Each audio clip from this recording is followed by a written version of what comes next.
Assalamualaikum warahmatullahi wabarakatuh. Waalaikumsalam warahmatullahi wabarakatuh. Bismillahirrahmanirrahim. Alhamdulillahi rabbil alamin. Wassalatu wassalamu ala ashrafil anbiya'i wal mursalin, Sayyidina wa maulana Muhammadin wa ala alihi wa ashabihi al-mujahidin at-tahirin, amma ba'du. Saudara-saudara kaum muslimin rahimakumullah, pada pertemuan kita kali ini kita akan membicarakan masalah yang berkenaan dengan khitan. Sebagai yang kita maklum bahwa khitan bukan merupakan syariat baru. Pelaksanaannya telah dimulai sejak zaman Nabi Ibrahim alaihi salam.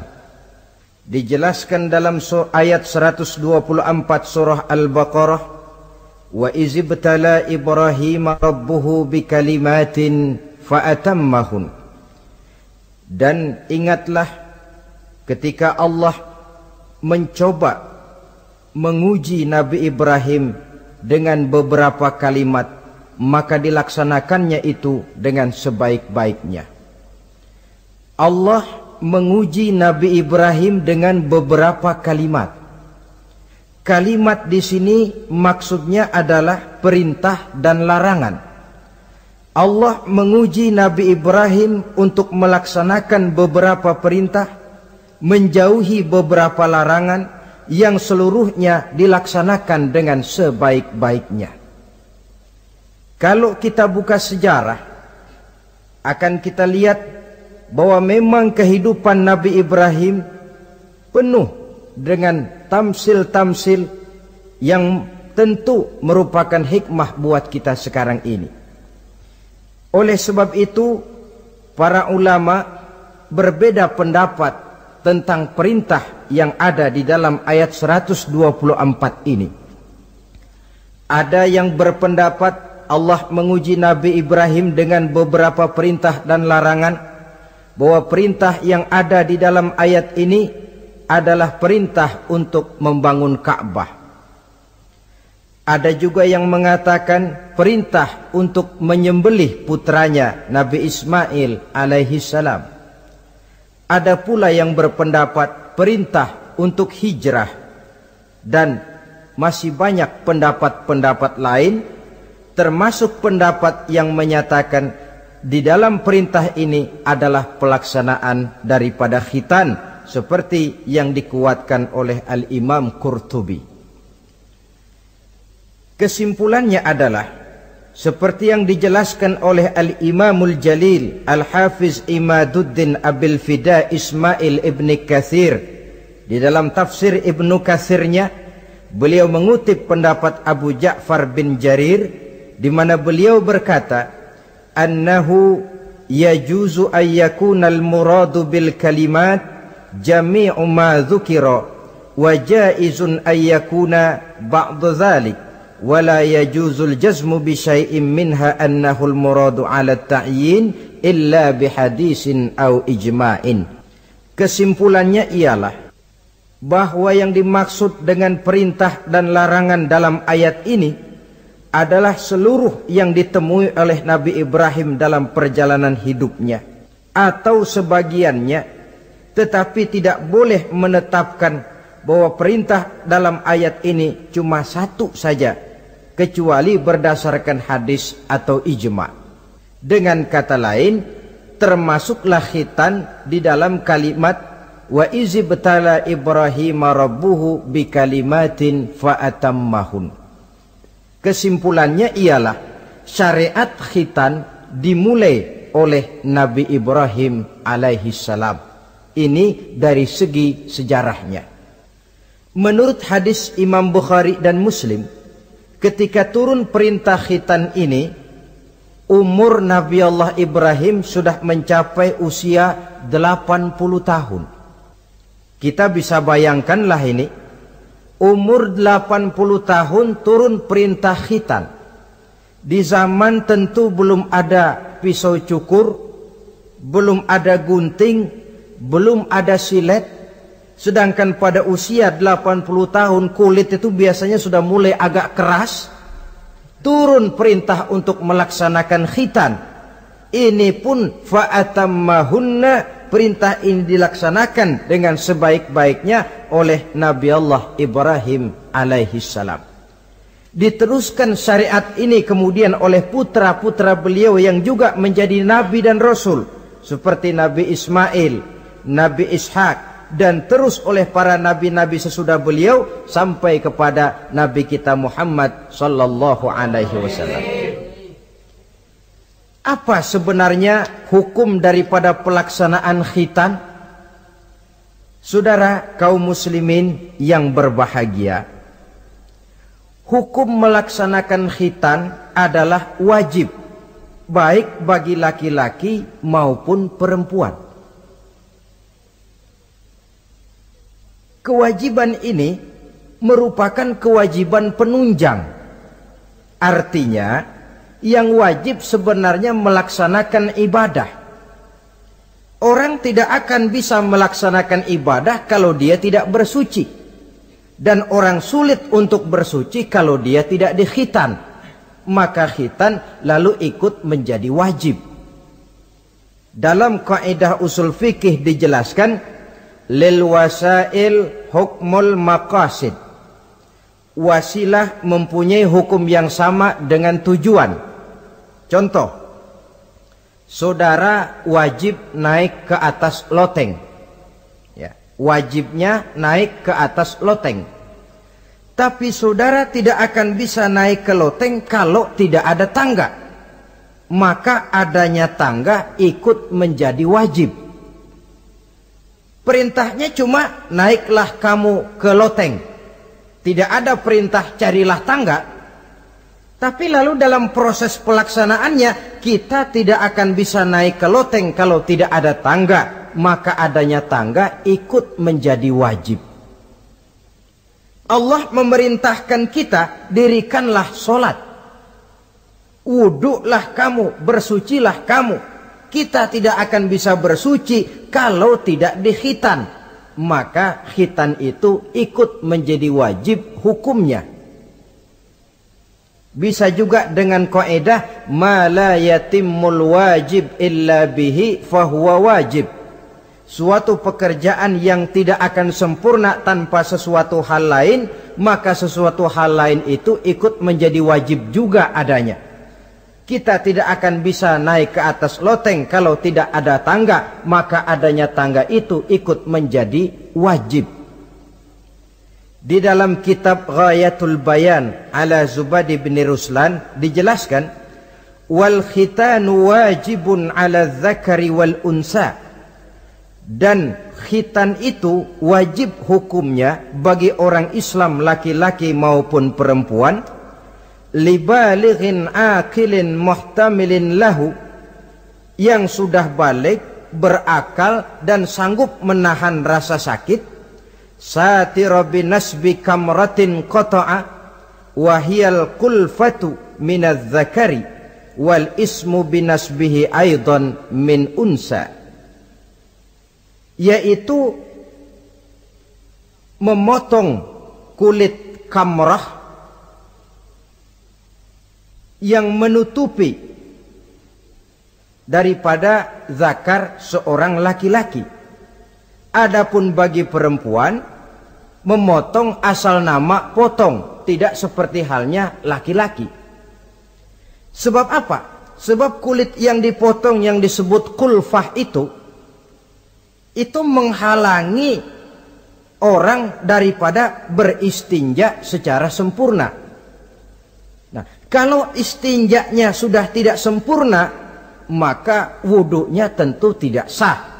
Kalau wuduknya tidak sah, maka sholatnya pun juga ikut jadi tidak sah. Oleh sebab itu, bagi laki-laki merupakan dosa besar kalau dia tidak berkhitan. Ini menurut pendapat Imam Ibnu Hajar. Sedangkan bagi perempuan, karena tidak dikhitannya itu tidak menghalangi istinjanya, tidak merupakan dosa besar. Hanya saja berdosa tidak mengikuti syariat yang diteruskan dari Nabi Ibrahim oleh Nabi kita Muhammad sallallahu alaihi wasallam. Saudara-saudara, ini sekelumit tentang sejarah dan hukum daripada pelaksanaan khitan.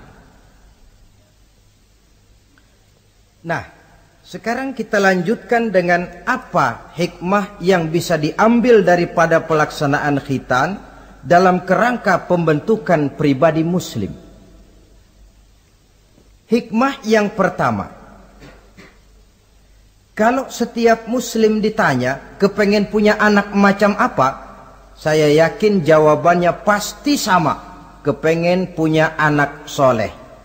Betul apa betul? Betul. Apa ada di sini yang kepengen punya anak jadi garong? Tidak.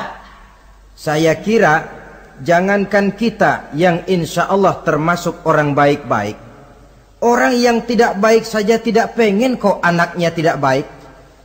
Maling saja tidak pengen anaknya jadi maling. Copet saja tidak kepengen anaknya jadi copet. Dia masih bisa bilang sama anaknya, "Nak, bapakmu sudah kadung jadi maling, kamu jangan nurunin." Itu yang ketahuan malingnya. Maling saja tidak pengen kok anaknya jadi maling, apalagi yang bukan maling. Tapi anak yang soleh ini, saudara, bukan proses yang sekali jadi. Anak soleh tidak akan muncul dengan simsalabim. Anak soleh tidak muncul dengan slogan. Prosesnya sudah diawali oleh pribadi sang calon bapak dan calon ibu daripada anak itu. Itulah sebabnya untuk mendapatkan anak yang soleh ada dua usaha yang harus dilaksanakan. Pertama, usaha zohir, artinya usaha yang kelihatan oleh pandangan mata. Apa saja yang termasuk usaha zohir ini? Pertama, pribadi calon bapak dan calon ibunya. Kalau bapaknya ahli sujud, ibunya gemar hadir di majelis taklim, meresap ke dalam kepribadian anak, ikut membentuk dirinya, sifat-sifat yang baik ini diharapkan akan menurun kepada si anak. Pribadi calon bapak dan calon ibu. Sebab ma fil aba fil abna. Bagaimana kebiasaan orang tua, begitulah anak. Kata pepatah, kalau bapak kencing berdiri, jangan heran anaknya kencing kabur. Kalau bapaknya bangun pagi jam 8, insya Allah anaknya jam 9. Jangan berharap anak mau sholat subuh. Kenapa? Bapaknya kasih contoh macam itu. Lalu suasana di rumah tangga, termasuk yang dimakan, yang diminum, termasuk pakaian kedua orang tuanya, ikut membentuk proses anak yang soleh ini. Kita kan tahu Rasulullah Shallallahu Alaihi Wasallam bersabda di dalam hadisnya, "Inna ahadakum yujma'u khalquhu fi batni ummihi arba'ina yawman nutfah." Tiap kamu diciptakan Allah dalam rahim ibunya itu 40 hari nutfah. Nutfah itu maaf, air kotor yang kalau ketemu di jalan kita jijik, dijual juga nggak laku, tapi kita berasal dari situ. Dan itu dihasilkan dari saripati makanan yang dimakan oleh sang calon bapak, sang calon ibu. Kalau calon ibu dan calon bapak senang memakan makanan yang haram, senang meminum minuman yang haram, maka itu akan melahirkan saripati makanan yang membentuk sperma yang dihasilkan dari makanan-makanan haram. Itu pun akan ada pengaruhnya dalam proses pembentukan anak yang soleh. Saya dulu berpikir, kenapa Islam ini kok kelihatannya sedikit-sedikit mesti ada doanya. Orang mau makan ada doanya, orang mau berpakaian ada doanya, berdiri di muka cermin berkaca ada doanya. Sampai seorang istri mau bergaul dengan suaminya, Ada doanya. Pemikiran ini terjawab setelah saya telaah dan menemukan di dalam kitab Ihya-nya Imam Al-Ghazali. Diceritakan di sana bahwa iblis yang tugasnya menggoda orang-orang kafir, badannya gendut-gendut. Sedangkan iblis yang tugasnya menggoda orang Islam, badannya kurus, krempeng, ceking kayak morfinis. Satu hari ketemu di jalan, karena satu profesi, ngobrol.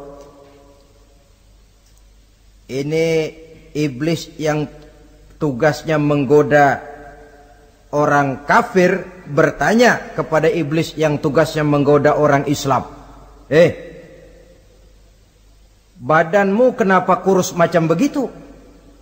Kata yang menggoda orang Islam, bagaimana saya tidak mau kurus? Saya ini ditugaskan menggoda orang-orang Islam. Orang Islam itu kalau dia mau minum dia baca bismillah. Bismillah racun, saya nggak bisa ikut minum. Dia mau makan baca bismillah. Bismillah racun lagi, saya nggak bisa ikut makan.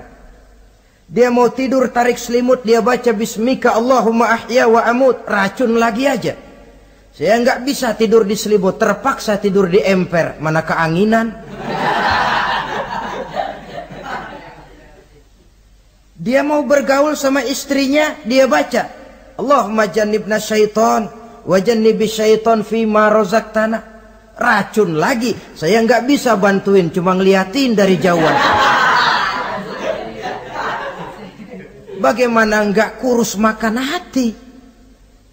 Kata iblis yang badannya gendut-gendut, untung benar saya menggoda orang kafir yang nggak ada bacaan apa-apanya. Dia makan, saya ikut makan. Dia minum, saya ikut minum. Dia tidur di selimut empuk, saya masuk ke dalamnya. Dia bergaul sama istrinya, dikit-dikit saya bantuin. Allah Karim, ini maaflah kalau sudah dibantuin iblis ini, jangan heran anak jadi sangar nantinya.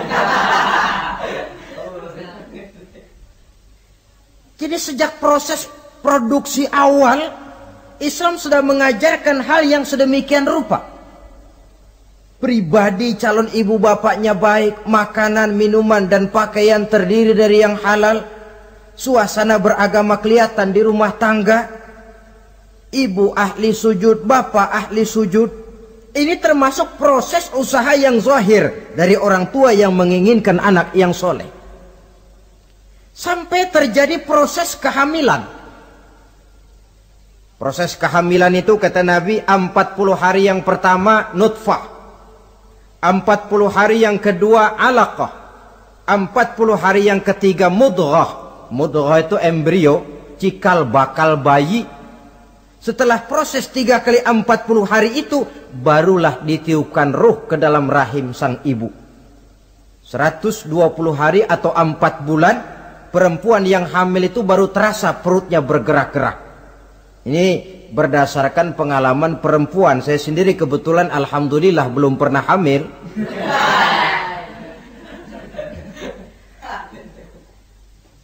Saudara-saudara, sampai usia kehamilan itu 7 bulan, ada tradisi yang disebut 7 bulanan. Itu tradisi dilaksanakan baik, tidak pun tidak apa-apa. Tidak ada perintahnya memang, tapi juga tidak ada larangannya. Apalagi berkumpul orang membaca ayat-ayat Al-Quran, memohon doa dan sebagainya. Sebab pada kandungan 7 bulan ini, embrio sudah mengarah kepada bentuk positif dari wujud manusia. Di situ dibacakan surah Yusuf, surah Maryam, surah Tabarak, surah Waqi'ah, tafaul namanya. Mengundang rasa optimis supaya membawa keberkahan kepada pribadi sang calon anak yang nanti akan lahir ini. Tapi jangan lupa orang tuanya mulai dengan soleh dulu. Jangan orang tuanya nggak mau sujud, nggak mau ibadah, istrinya hamil dibacain surah Yusuf supaya anaknya cakep kayak Nabi Yusuf. Begitu keluar anaknya kepalanya segi 4 kayak kaleng kerupuk. Apa surah Yusuf yang salah? Tentu saja orang tuanya yang tidak memulai kesolehan itu sendiri. Lalu usia kandungan 7 bulan ke atas, sang calon bapak mulai membantu-bantu istrinya. Kalau malam diusapi perut istrinya yang sedang hamil berat itu, sambil dibacakan surah Al-Insyirah, ya ngusap-ngusap sayang bukan ngusap gemes. Alam nashrah laka sadrak wa wada'na anka wizrak allazi anqadha dhahrak, supaya Allah memberikan keringanan kepada kehamilan istrinya sampai kepada proses kelahirannya. Begitu sang jabang bayi brol lahir ke alam ini, sudah dicegat lagi oleh ajaran agama, diazankan. Diriwayatkan oleh Abi Dawud, kana Rasulullah sallallahu alaihi wasallam azana al-Hasan wal Husain fi uzunaihi al-yumna wa aqama fi uzunaihi al-yusra. Adalah Rasul mengazankan cucunya Hasan dan Husain di telinga kanan, mengkomatkan di telinga kiri. Bayi muslim lahir ke dunia dicegat dengan suara azan. Apa sebab? Bayi yang baru lahir ke dunia ini ibarat kaset kosong. Kalau kaset kosong dipakai merekam, daya rekamnya kuat. Maka bayi yang baru lahir ini, sebelum sempat dia dengar cintaku sedalam lautan Atlantik, belum sempat dia dengar gelas-gelas kaca, belum sempat dia dengar tembok derita,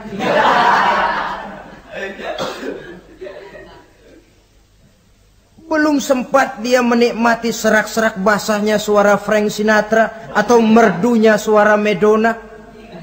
Rekaman pertama yang masuk lafzul jalalah, Allahu Akbar, Allahu Akbar. Belum sempat dia dengar yang lain. Keagungan Allah yang didengarnya. Kaset kosong diisi dengan rekaman pertama berupa lafzul jalalah. Saudara hadirin yang saya hormati, lalu datang kewajiban orang tua setelah sang anak lahir. Apa itu? Memberikan nama. Jangan lupa, ini proses pembentukan anak yang soleh. Memberikan nama. Walaupun William Shakespeare pernah bilang, what is a name? Apa sih arti sebuah nama? Cuma nama saja kok. Biar adanya di atas lumpur, kalau memang intan ya tetap intan. Nama itu tidak banyak artinya. Namun pada hakikatnya nama merupakan bagian daripada doa. Itulah sebabnya Islam mengajarkan khairul asma'i ma hummida wa ubbida. Sebagus-bagus nama yang mengandung pujian atau menggambarkan kehambaan seseorang kepada Tuhan. Mengandung kata-kata pujian, Ahmad, Muhammad, Hamid, Mahmud. Mengandung nilai kehambaan seperti Abdurrahman, Abdurrahim, Abdurrauf. Jangan mentang-mentang ada di Quran anak dinamai Jahannam. Wah, kenapa Jahannam? Itu kan ada di Quran, Pak. Iya, di Quran, tapi lempengan neraka itu. Sekarang ini saya melihat gejala akibat rasa malu beragama. Kan zaman sekarang kadang ada tuh orang malu mengakui Islamnya. Bertemu teman, Assalamualaikum, malu, minder. Berangkat ngaji bawa Quran, malu, minder, rendah diri. Malu mengakui Islamnya. Termasuk diberikan nama yang berbau-bau Islam ini. Malu katanya, kampungan. Bapaknya kasih nama bagus, Ibrahim. Lantaran pengen nyentrik dia potong, Bram. Ibrahim kampungan, Bram aja nih lah. Ah, itu kan cuma nama, Pak. Memang begitu mulanya. Nabi pernah memberikan isyarat, la tattabi'anna sunnana man kana qablakum shibran bi shibrin. Satu saat kau pasti akan mengikuti tingkah laku orang-orang sebelum kamu. Cuma cara kamu ngikuti sedikit-sedikit, sejengkal, sehasta, semeter. Begitu enak kamu ikut-ikutan, sampai yang kamu ikuti masuk ke lubang biawak, kamu pun akan masuk juga ke dalamnya. Mula-mula nama, malu pakai nama Islam. Dari nama pindah ke pakaian. Dari pakaian pindah ke pergaulan. Kalau nama Ibrahim berteman dia dengan Ali, Hamid, Farid, Syauki. Sudah pakai nama Bram, masa Bram temennya soleh nggak nyetel ah. Kalau Bram kan temennya si Blacky. Nah, kalau sudah pindah ke pergaulan, yang saya khawatir pindah agama tidak terasa. Pindah agama tidak lagi terasa. Ini yang kita khawatir. Itulah sebabnya membudayakan nama yang baik ini perlu kita pelihara. Nama sebagian daripada doa. Tatkala orang tua memanggil kita dengan nama yang baik, sudah merupakan doa agar anaknya jadi orang baik-baik. Saudara hadirin yang saya hormati, setelah memberikan nama yang baik, kewajiban berikutnya dari orang tua muslim ialah wa ayyu'addibahu, kata Nabi, memberikan pendidikan. Sebab nama yang baik tidak akan banyak menolong kalau tidak diiringi dengan pendidikan. Nama saja Muhammad Mukmin, kerjaan ngadu ayam.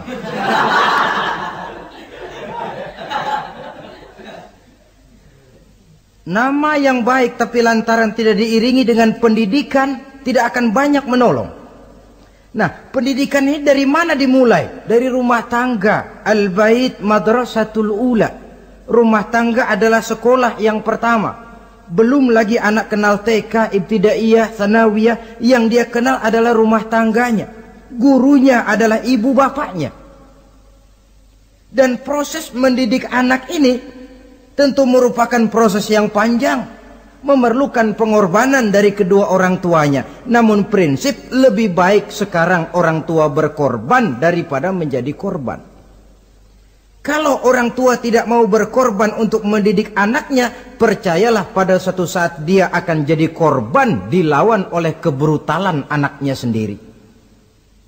Biarlah kita orang-orang tua ini peras keringat banting tulang, pergi pagi pulang sore, kaki jadi kepala, kepala pun jadi kaki, untuk satu cita-cita agar anak-anak kita kelak lebih baik daripada kita sekarang ini.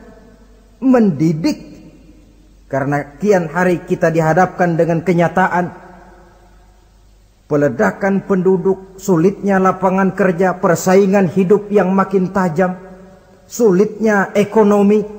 Kalau anak kita tidak bekali dengan pendidikan, dia akan tersudut di pojok-pojok kehidupan untuk lebih banyak cuma jadi penonton daripada pemain di dalam kegiatan kehidupan ini.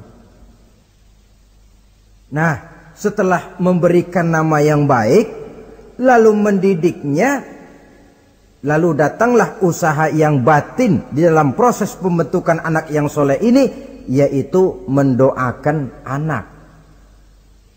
Yang baik tentu doa dari orang tuanya sendiri. Sebab kata Nabi, doaul walid liwaladihi kadu'ain nabi li ummatihi. Doa orang tua kepada anaknya seperti doa Nabi kepada umatnya. Sebagaimana doa Nabi kepada umatnya tidak ditolak, begitulah doa orang tua kepada anaknya. Di keheningan malam, si orang tua ini sering bangun, tahajud, sujud dia di hadapan Allah dengan menitikkan air mata, memohon doa dengan doanya Nabi Allah Ibrahim, Rabbi habli minas salihin. Ya Allah, berikan kiranya saya anak yang soleh. Nabi Ibrahim tidak minta anak pintar. Nabi Ibrahim tidak minta anak yang tampan. Nabi Ibrahim tidak minta anak yang kaya dan punya kedudukan tinggi. Yang beliau minta, Rabbi habli minas salihin. Ya Allah, berikan saya anak yang soleh. Kelihatan ini ketika beliau punya anak bernama Ismail, lalu turun perintah Allah, hai Ibrahim, potong leher anakmu Ismail. Nabi Ibrahim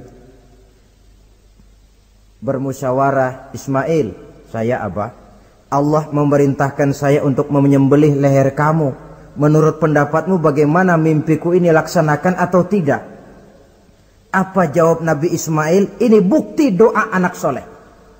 Abah, kalau memang itu benar perintah Allah, laksanakan Abah. Ya abati fa'al ma tu'mar, satajiduni insyaallah minas sabirin. Kalau memang itu perintah Allah, Abah, laksanakan, potong leher saya. Anak soleh. Kalau cuma anak pinter tapi nggak soleh, mungkin jawabannya nggak begitu. Nah, bapak disuruh Allah menyembelih leher kamu. Bagaimana nak, laksanakan jangan. Mungkin dia akan jawab, kenapa saya bapak aja potong yang udah tuaan.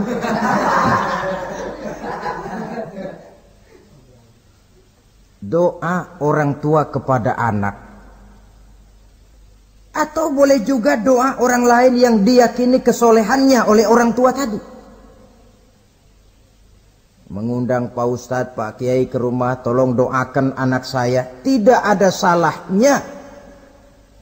Sebab Nabi mengajarkan, aktsiru minan nas bidu'ail khair, fa innaka la tadri min ayyi fahin yuqbal. Banyak-banyaklah minta doa kebaikan dari orang lain, sebab kamu tidak tahu dari mulut yang mana doa itu diterima Allah.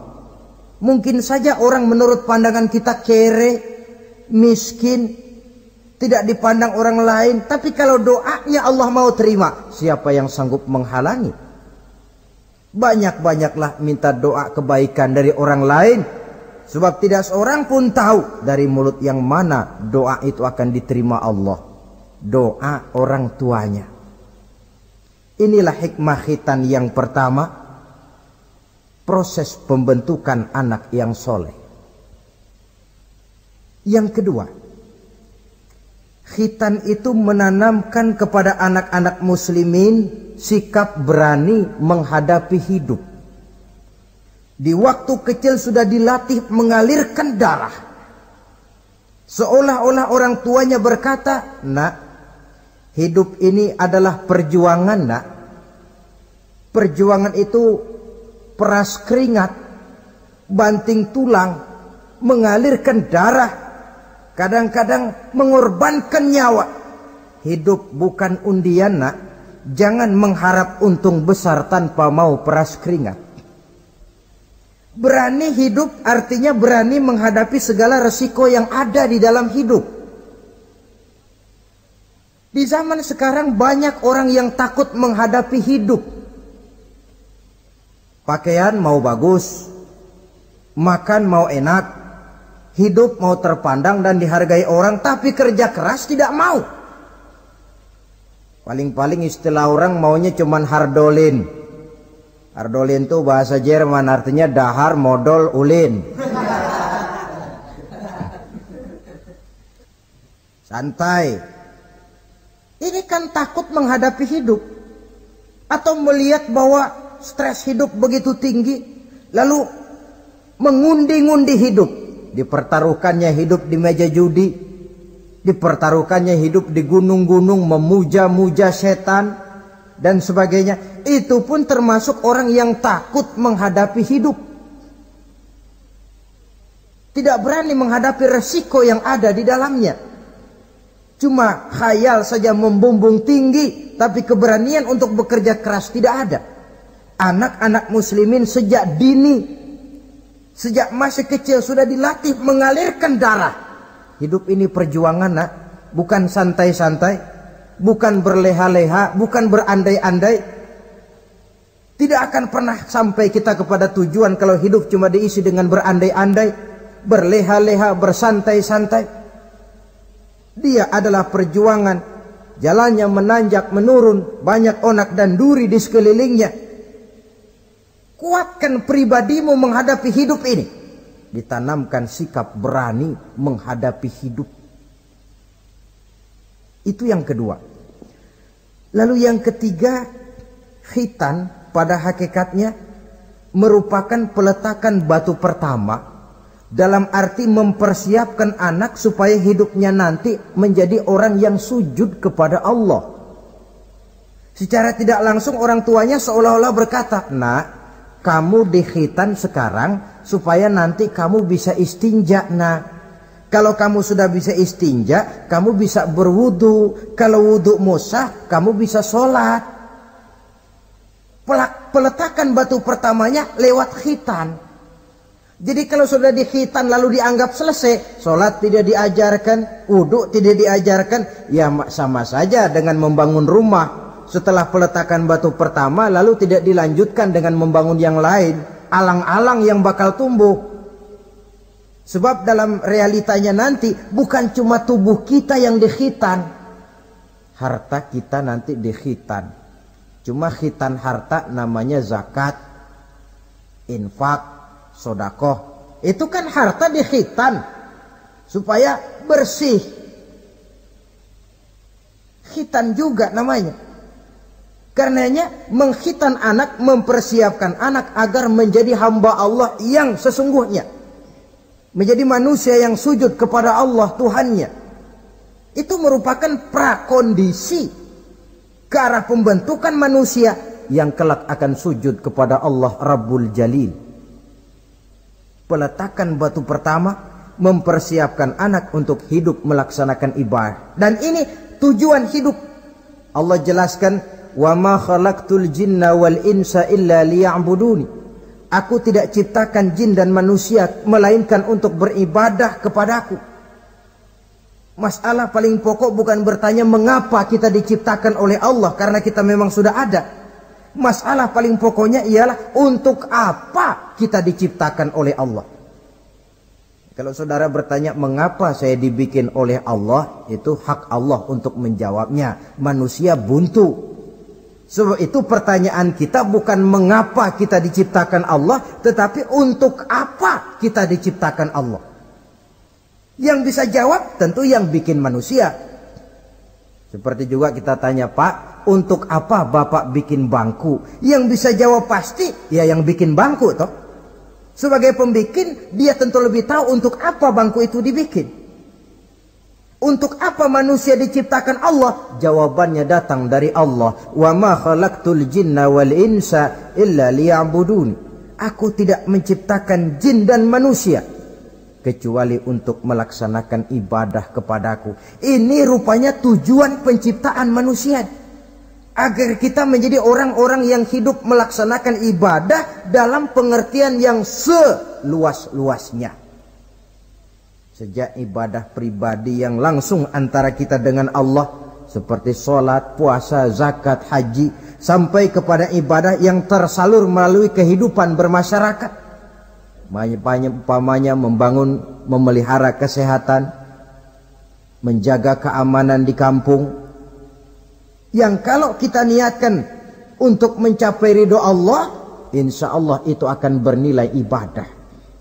Tujuan penciptaan manusia ternyata tidak lain untuk melaksanakan ibadah. Prestasinya di hadapan Allah bergantung kepada sampai sejauh mana nilai ibadah itu dilaksanakannya. Ini yang ketiga. Yang keempat, hikmah daripada khitan itu dari sisi orang tua menempatkan perintah Allah di atas perasaan dan kepentingan pribadi. Ada enggak orang tua yang enggak sayang sama anaknya? Semua orang tua sayang kepada anaknya. Jangan anak sampai dipotong mengalirkan darah. Anak main saja, main layang-layang, jatuh, pulang kakinya berlumur darah, sudah ribut orang tuanya. Kenapa nak? Kenapa sayang? Kenapa raja? Aduh, raja lah kita. Tapi ini perintah Allah. Perasaan pribadi, kepentingan pribadi kalah oleh perintah Allah. Ini mestinya watak seorang muslim. Kalau sudah begitu perintah Allah, begitulah kita laksanakan. Soal keberatan pribadi, perasaan pribadi, kepentingan pribadi, nomor belakang. Yang penting perintah dilaksanakan. Cobalah kalau khitan itu, anak yang begitu kita sayangi pada umur sedang lucu-lucunya, dipegangi dia, lalu dikhitan. Kadang dia menangis, mengalirkan darah, sakit dia 2-3 hari belum bisa berjalan dan bermain dengan teman-temannya. Tapi ada rasa luas dalam hati orang tua. Kenapa? Alhamdulillah ya Allah, perintahmu sudah saya laksanakan. Perasaan pribadi itu ditekan oleh perintah Allah. Perintah Allah di atas perasaan dan kepentingan pribadi. Kalau perasaan ini sudah kita miliki, itu pertanda nilai iman kita sudah mapan. Tidak cuma dalam khitan, dalam berbagai perintah agama. Hari Jumat berangkat kita dagang. Begitu 11:30 mendadak banyak yang beli, laku lagi. Sudah kedengaran suara azan, hayya 'alas shalah, hayya 'alal falah, pembeli makin banyak. Disitulah barometer iman kelihatan. Terusin ngelayani pembeli dan dapat untung banyak, atau perintah Allah yang sudah memanggil-manggil itu. Kalau perintah Allah di atas perasaan dan kepentingan pribadinya, dia akan tinggalkan dagangan itu. Dia akan bergegas menuju panggilan Allah. Saudara hadirin yang saya hormati, jadi perintah khitan ini mendidik setiap muslim agar perintah Allah berada di atas perasaan dan kepentingan pribadi. Hijau kata Allah, hijau kata kita. Putih kata Allah, putih kata kita. Ke barat kata Allah, ke barat kita melangkah. Ke timur perintah Allah, ke timur kita berjalan. Nyatanya kita ini sering paradok. Ke kulon kata Allah, ngetan kita berangkat. Ngalor perintah Allah, ngidul kita jalan. Putih kata Allah, hijau kita bilang. Paradok.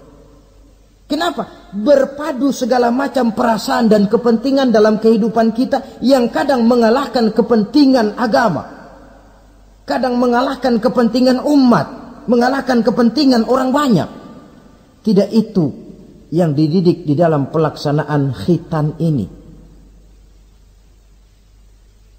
Ini yang keempat. Kemudian yang kelima, dari segi kesehatan, kulit yang dipotong, yang menutupi kulfah itu adalah tempat bersarangnya segala macam kotoran. Membiarkannya mengendap bisa saja menimbulkan kanker kulit. Maka untuk menjaga dan memelihara kesehatan, agama menganjurkan khitan. Di samping tentu ada unsur kepentingan biologis.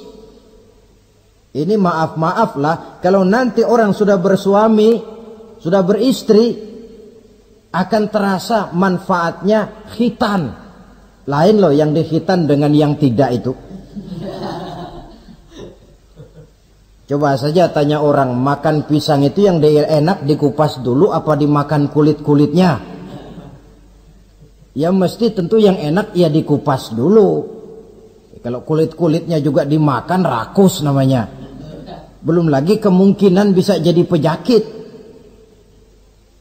Dari segi kesehatan, dari segi kepentingan biologis, perintah khitan ini kembali manfaatnya buat kehidupan manusia. Itulah sebabnya di dalam An-Nahl ayat 123 Allah Subhanahu wa taala menegaskan, "Tsumma auhayna ilaika an ittabi' millata Ibrahim hanifa wa ma kana minal musyrikin." Kemudian kami wahyukan kepada kamu wahai Muhammad, ikutilah agama Ibrahim yang hanif ini, dan tidaklah ia termasuk daripada golongan orang-orang yang menyekutukan Allah. Artinya syariat khitan ini yang berasal dari sejarah kehidupan Nabi Ibrahim diteruskan oleh syariatnya yang dibawa oleh Nabi kita Muhammad sallallahu alaihi wasallam. Maka kalau ayat menjelaskan inna dina indallahil Islam, agama yang diridhoi Allah itu cuma agama Islam.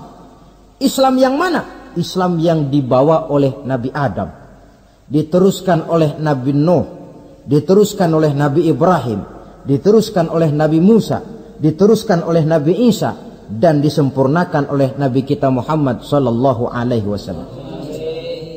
Karena seluruh rasul yang 25 ini sumbernya sama, Allah.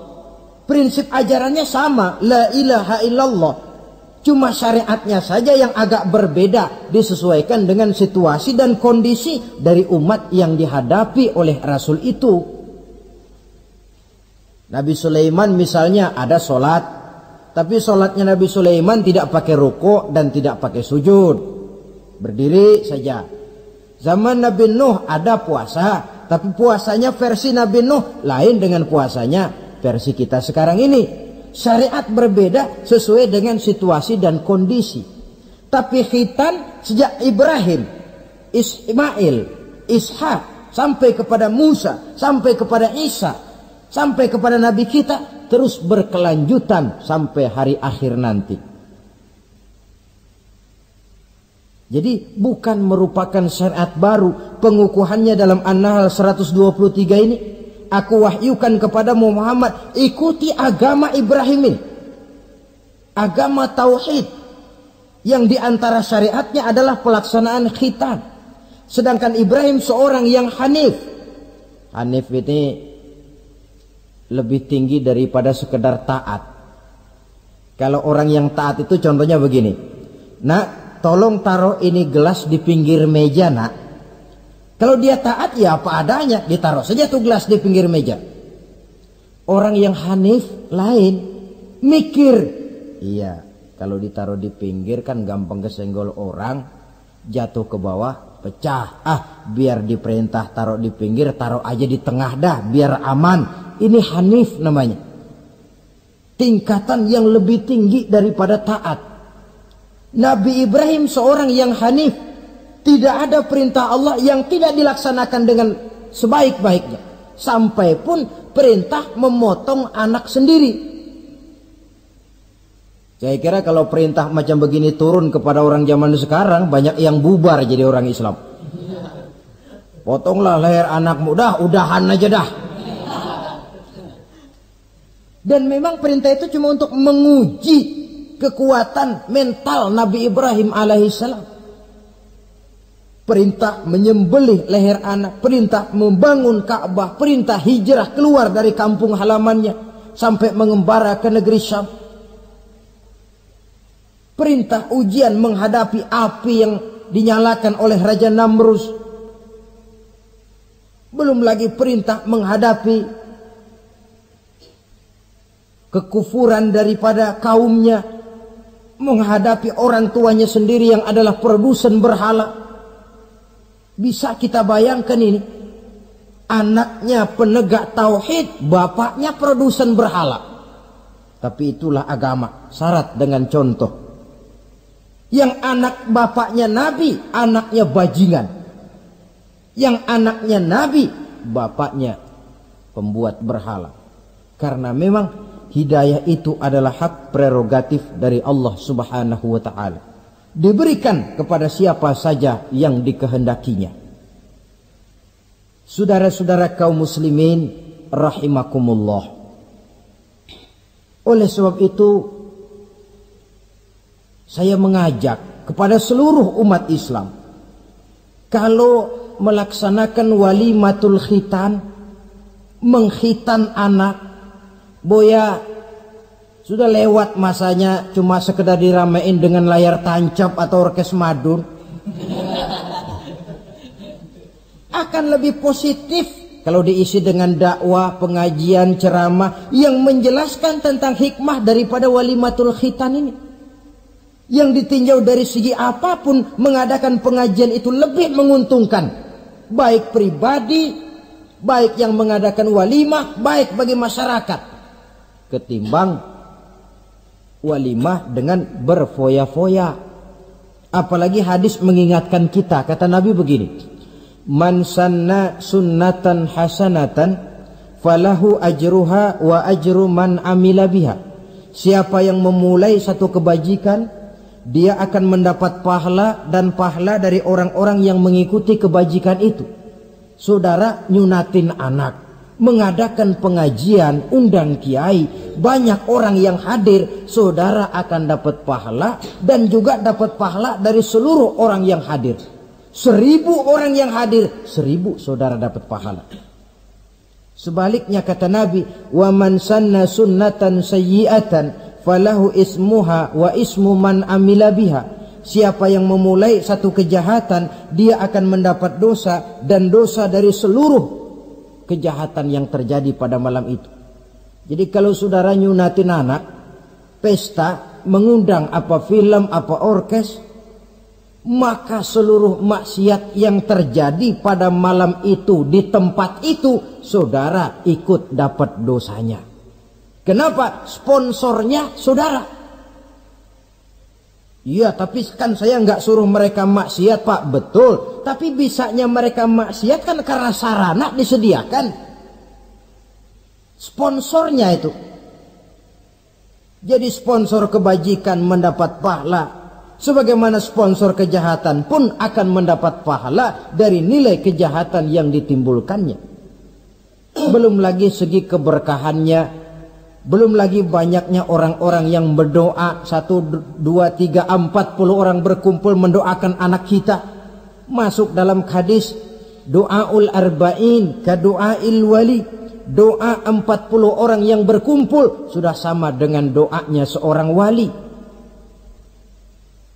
Jangan, inilah yang sering saya istilahkan, kita ini kadang-kadang kontradiksi. Nikah secara Islam, ngadep penghulu, ada 2 saksi, pakai ijab kabul. Tapi nanti pestanya secara Nasrani, gaya hidup rumah tangganya gaya Yahudi. Nikahnya, khitannya cara Islam, pestanya gaya Yahudi, pendidikan anaknya cara Nasrani. Akhirnya pribadi anak jadi tidak karu-karuan, terlalu banyak diwarnai. Bukankah Nabi menyatakan kullu mauludin yuladu 'alal fitrah fa abawaihi yuhawwidanihi aw yumajjisanihi aw yunassiranihi atau kama qala. Setiap bayi dilahirkan dalam keadaan suci, bersih. Tidak ada dosa warisan dalam Islam. Tidak ada anak haram jadah dalam Islam. Yang haram jadah itu perbuatan bapak moyangnya itu. Anak lahir suci, bersih, seperti kertas putih. Mau ditulis dengan tinta apa, terserah kedua orang tuanya. Setiap bayi dilahirkan suci, kata Nabi. Orang tuanya yang menjadikan dia Yahudi, menjadikan dia Nasrani, atau menjadikan dia Majusi. Kadang tanpa terasa. Bapaknya muslim, ibunya muslimah, tapi anaknya belajar di sekolah Nasrani. Ini kan sudah yunassirani, menasranikan anak. Sekolahnya di sekolah Yahudi, sekolahnya di sekolah Majusi, menjadi pemuji api. Dan anak lebih dari sekedar buah mata belahan hati, dia adalah amanah dari Allah. Gara-gara anak, orang tua bisa sampai ke surga. Pun gara-gara anak, banyak orang tua masuk neraka. Amanah yang disia-siakan akan menjadi beban daripada orang tua itu sendiri. Oleh karena itu, sekali lagi saya mengajak, hidupkan tradisi yang baik dengan memperbanyak pengajian-pengajian, baik dalam walimatul khitan, walimatul arus, atau berbagai kesempatan yang memang mungkin untuk itu. Makin banyak dakwah dan pengajian, insya Allah makin terasa akibat positifnya bagi masyarakat, agama, bangsa, dan negara yang kita cintai ini.